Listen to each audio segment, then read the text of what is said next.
성도님들 반갑습니다. 우리 3월 9일 매일 말씀 묵상 시작하도록 하겠습니다. 우리 찬송가 310장 하나님의 은혜로 우리 1절로 함께 찬양하며 시작하겠습니다.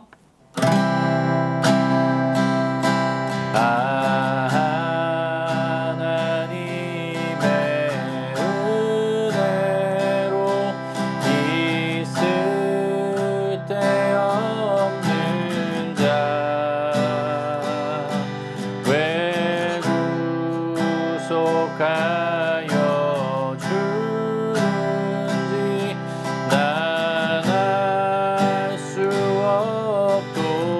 없도다.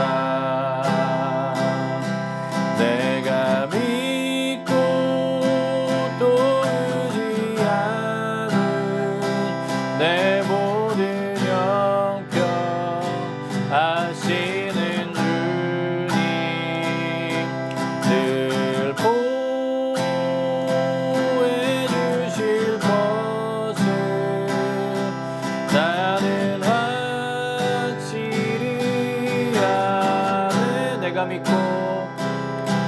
내가 믿고 또 의지하는 내 모든 형편 아시는 주님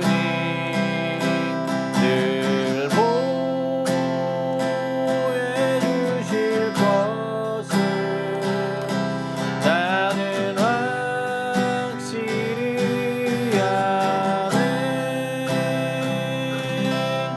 아멘. 자, 오늘 함께 나눌 말씀은 마태복음 21장 33절부터 46절까지 말씀입니다.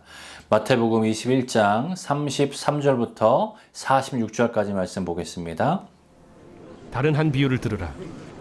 한 집 주인이 포도원을 만들어 산 울타리로 두르고 거기에 즙자는 틀을 만들고 망대를 짓고 농부들에게 세로 주고 타국에 갔더니 열매 거둘 때가 가까움에 그 열매를 받으려고 자기 종들을 농부들에게 보내니 농부들이 종들을 잡아 하나는 심히 때리고 하나는 죽이고 하나는 돌로 쳤거늘 다시 다른 종들을 처음보다 많이 보내니 그들에게도 그렇게 하였는지라. 후에 자기 아들을 보내며 이르되 그들이 내 아들은 존대하리라 하였더니 농부들이 그 아들을 보고 서로 말하되 이는 상속자니 자 죽이고 그의 유산을 차지하자 하고 이에 잡아 포도원 밖에 내쫓아 죽였느니라. 그러면 포도원 주인이 올 때 그 농부들을 어떻게 하겠느냐? 그 악한 자들을 진멸하고 포도원은 제때 열매를 바칠 만한 다른 농부들에게 새로 줄지니이다. 너희가 성경에 건축자들이 버린 돌이 모퉁이의 머릿돌이 되었나니 이것은 주로 말미암아 된 것이요 우리 눈에 기이하도다 함을 읽어본 일이 없느냐? 그러므로 내가 너희에게 이르노니 하나님의 나라를 너희는 빼앗기고 그 나라의 열매 맺는 백성이 받으리라. 이 돌 위에 떨어지는 자는 깨지겠고 이 돌이 사람 위에 떨어지면 그를 가루로 만들어 흩으리라. 대제사장들과 바리새인들이 예수의 비유를 듣고 자기들을 가리켜 말씀하심인 줄을 알고 잡고자 하나 무리를 무서워하니 이는 그들이 예수를 선지자로 알미었더라. 오늘 본문 어제 본문과 이어서 예수님께서 대제사장들과 그리고 바리새인들과 나누는 대화의 내용이 이어지는데요. 예수님께서 사역하시던 당시 땅을 가졌던 사람들은 그 소작농들에게 그 땅을 세를 주고 도시에 가서 살면서 소작농들에게 소작료를 받으며 사는 것이 일반적인 모습이었습니다. 예수님은 이 일반적인 모습을 비유로 들면서 그 종교 지도자들과 대화를 이어나가시는데요. 오늘 비유는 이렇습니다. 한 포도원 주인이 자신의 포도원을 농부들에게 맡기고 타국으로 갑니다. 그리고 때가 되어서 그 농부들에게 세를 받기 위해 사람을 보내죠. 이 주인에게 세를 내는 건 당연한 일입니다. 그런데 그 농부들은 오히려 그 주인이 보낸 사람들을 때립니다. 그리고 그 중에 한 사람을 죽이기까지 하죠. 이 살아남은 한 종은 주인에게 돌아가서 그 상황을 전달합니다. 그리고 주인은 그것을 듣고 다시 한번 다른 종들을 보냅니다. 그런데 농부들은 이 종들에게도 똑같이 전과 같이 그들을 대합니다. 이 소식을 전해들은 주인은 이렇게 생각합니다. 자신의 아들은 그들이 존대할 것이다. 그렇게 종을 대하듯이 하지 않을 것이다 라고 생각하고 아들을 보내죠. 근데 이 아들을 맞이하는 농부들은 어떻게 했다라고 나오죠? 바로 이 아들이 이 포도원의 상속자이니 저자만 죽이면 내가 이 유산을 받게 될 것이다 라는 어리석은 생각을 하면서 오히려 그 아들을 죽이게 됩니다. 이 농부들의 생각은 얼마나 황당하고 얼마나 욕망과 욕심에 가득 찬 모습입니까?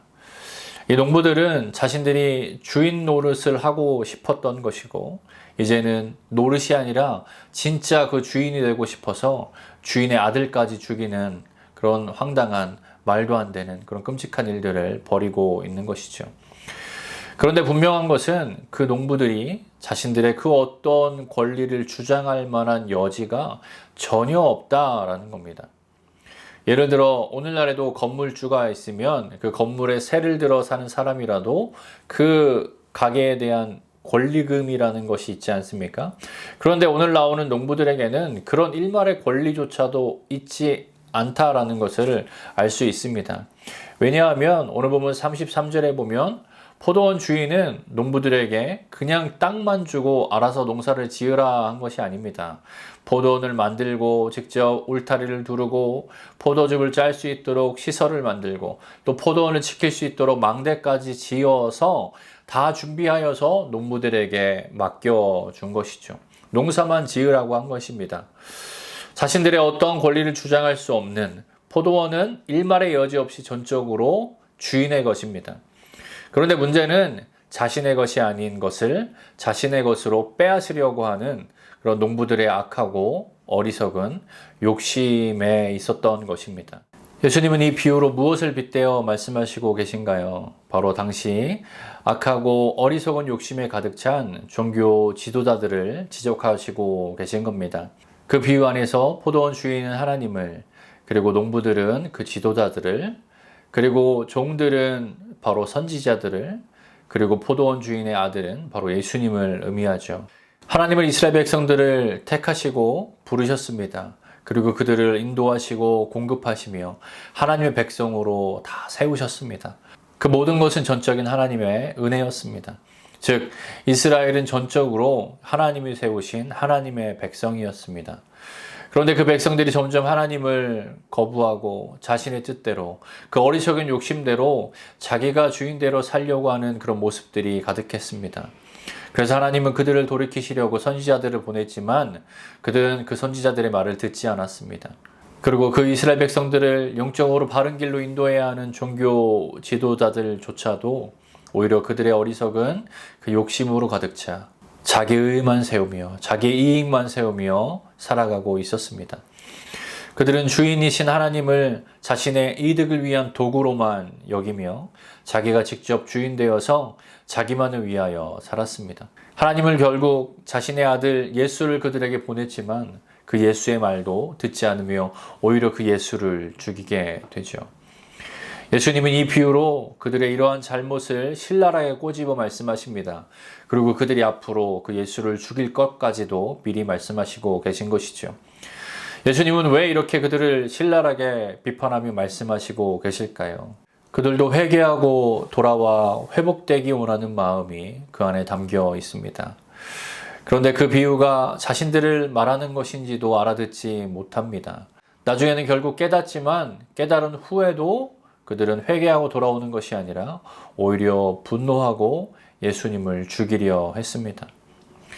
여러분, 오늘 본문의 대제사장들과 바리새인들의 모습을 보며 우리에게도 이러한 모습이 있지 않는지 돌아보기를 바랍니다. 그들처럼 주인 되신 하나님의 은혜를 망각하고 내가 주인 되어서 살아가는 모습이 우리에게 있지 않는지 돌아보길 바랍니다. 하나님의 말씀을 들으면서도 나의 죄를 깨닫지 못하고 있지 않는지 또 우리가 확인해 보길 바랍니다. 그리고 나의 잘못을 알면서도 회개하지 못하고 여전히 어떠한 그 작은 부분이라도 주님 앞에 내려놓지 못한 것이 있지 않는지 우리가 돌아보기를 바랍니다. 혹시나 내가 알지 못하는 작은 부분이라도 주인 되신 하나님 앞에 내려놓지 못한 부분이 있지 않는지 기도하며 돌아보는 하루가 되시기를 바랍니다. 하나님 오늘 본문을 통하여서 다시 한번 우리에게 손을 내밀고 계십니다. 다시 한번 우리에게 회개의 기회를 주시고 계십니다. 다시 한번 말씀을 통해 하나님의 은혜와 사랑이 우리에게 부어지는 순간임을 믿으시길 바랍니다.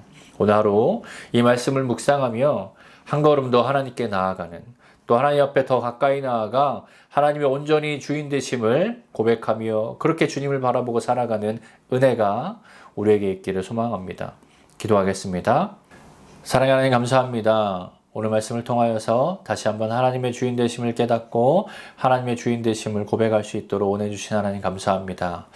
오늘 말씀을 묵상하며 행여나 여전히 우리도 그 종교 지도자들처럼 악하고 어리석은 욕심에 휩싸여 내가 주인된 모습으로 내려놓지 못하는 부분이 있지 않는지 돌아보길 바랍니다. 혹여나 있다면 깨닫게 하여 주시고 또 깨닫고 회개하게 하여 주시고 한 걸음 더 주 앞에 가까이 다가갈 수 있는 그 은혜를 우리에게 부어 주시옵소서.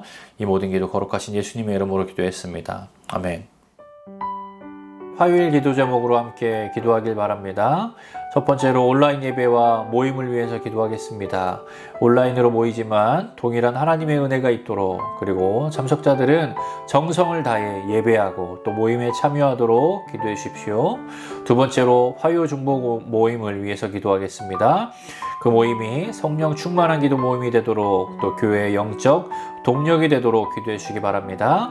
마지막으로 선교사님들을 위해 기도할 때에 시국의 임도마 선교사님, 필리핀의 오정유 선교사님, 러시아의 김송종 선교사님을 위해서 그들의 사역과 그들의 가정과 그들의 모든 삶을 위하여서 함께 중보 기도해 주시기를 바랍니다. 기도하겠습니다.